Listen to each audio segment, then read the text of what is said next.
Sisi hapirone nang nafuna bapoklak panina nang nahat na bapoklak panina nang nafuna bapoklak panina nang nahat na bapoklak panina Sisi phubiro hey sisi hapirone mata amanine masigi nupi sidi lesari ngaida hana sukhang haude charamdai khukhu kamba tumlamdai isau langba charamdai khukhu kamba tumlamdai isau langba mai se on thok na chana roi dauri khoi dau se on thok na sau git dauri mai se on thok na chana roi dauri da ko khoi dau se on thok na sau git dauri da ko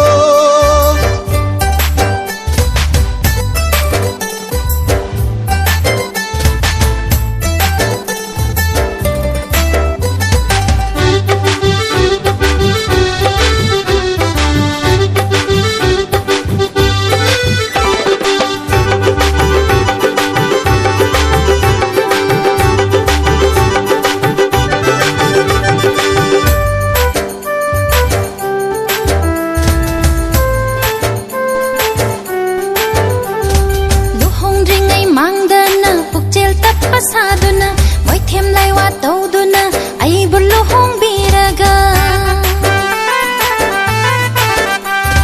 Lu hong ring ai mangdana, pukchel ta pasaduna, moi them lai wa tauduna, ai bullo hong biraga. Masina karigi, tathi tawai taubiri. Karini khanduna ai bo tathi tawai taubiri.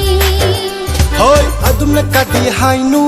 Nangna aibu favani nangna ningai tauduna namduna chenba natara